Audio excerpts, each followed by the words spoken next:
So what is Pigface? Well, from that short intro you can see that it's certainly not for kids. On the Steam page, the description goes as follows. You wake up with an explosive headache in a pool of your own blood. Your exit, a terrible woman whose awful past has finally caught up to her.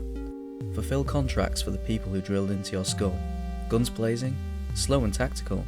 It doesn't matter. They know you'll do whatever it takes. Now that just sounds awesome from the description alone. I have to preface that this video on Pigface will be taking place in early access, thus all content is subject to change. I'm sure this will be a video that loses its relevancy fast or eventually, or maybe not. That's for you to see in the future. However, right now, it's £10 British. I'd say that's a steal for this joyride. Now with all that explanation out of the way, let's get into the game with the limited knowledge that we have so far.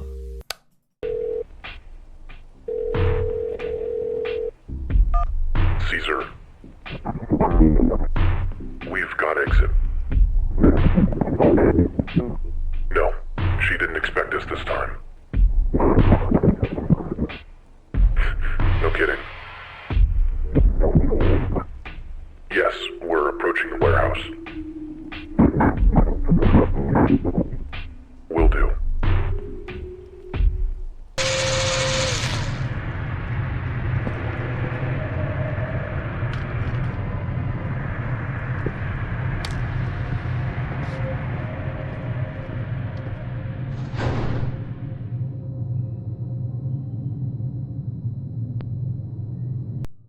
Well, not to be the one to state the obvious, but it's clear we've been captured by somebody with a dark voice. So far, I have so many questions. What did I do to deserve this? And what the hell have they drilled into my brain? Oh, a bomb?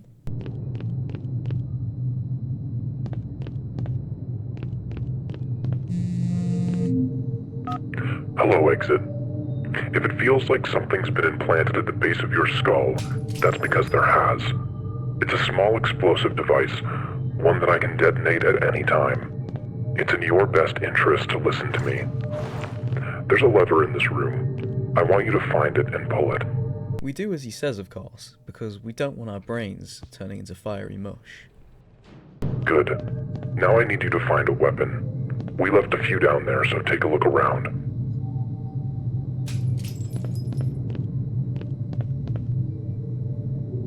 Good pick. Now head upstairs.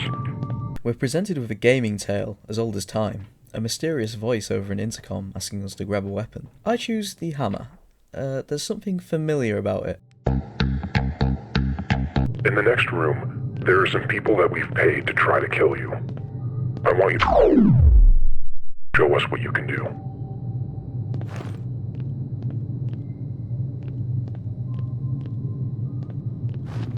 Well, it seems I'm left with little choice. It kind of shows how much they value my life, if I don't prove myself to be useful. Heads up!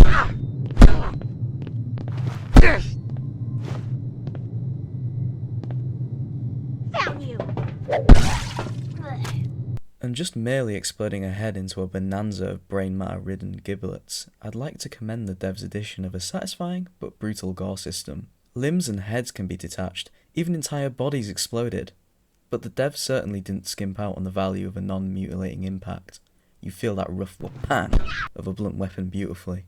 It adds to the grit and tone of the world excellently. We now climb over the corpse of our last victim, dropping down into a training course. Here's where you can get reacquainted with firearms.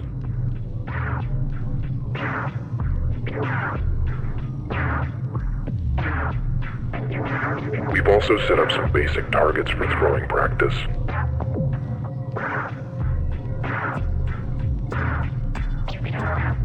When you're all set, break down this door and head to your real task. The training course is a brief but solid teacher of the deceptively simple mechanics of Pigface. Decorated in this rustic and urban Call of Duty 4-esque killhouse, I love the take at your own pace style of this area. In the first station you're taught to throw weapons, useful and devastatingly effective as shown previously. A tetanus enchanted axe is the perfect love letter to an enemy that catches you off guard without ammunition.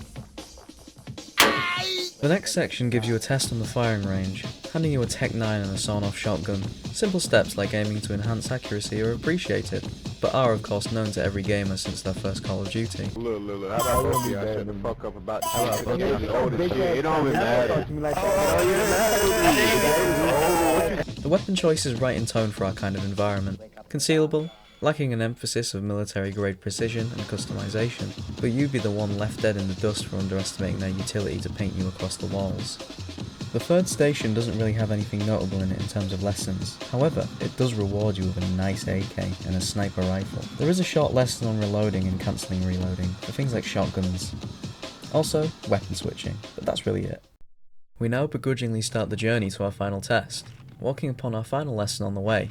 Morphine is one of our healing items, able to restore full health instantly. We get 3 uses before further pickups are stashed away for future missions. I love a healing item that reflects the tone of a game. Unknown dirty needles of an addictive substance, probably more rife than ammunition in this rotten world. I also find it funny that self-preservation is the very last one of our lessons, our handler deeming our efficiency in killing a far more valuable asset than for our exit to live another day. This is the final gate before the final exam.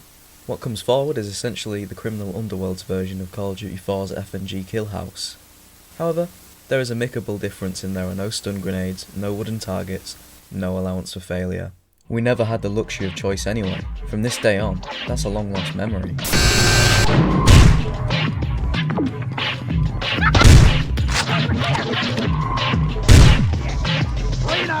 Over here!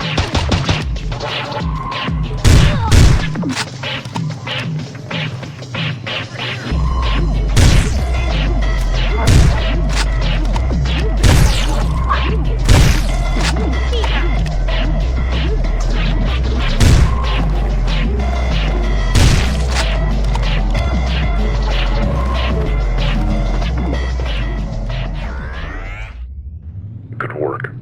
You can head outside now. We've got the van waiting. We made that look eerily quick, and good news, our handler is happy too. But I'm not too sure about a ride in a stranger's van.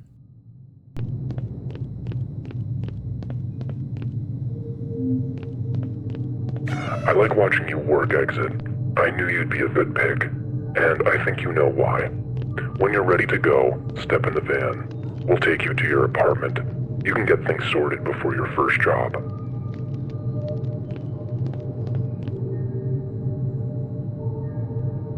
I then notice on Gustavo Fring's mobile phone, we have another optional objective left, but everyone's dead. It couldn't be you guys, could it? I didn't like you guys anyway. Time to die. What the bleh?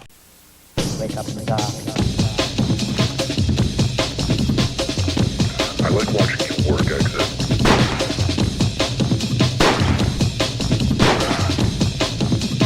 Wake up in the dark. Okay.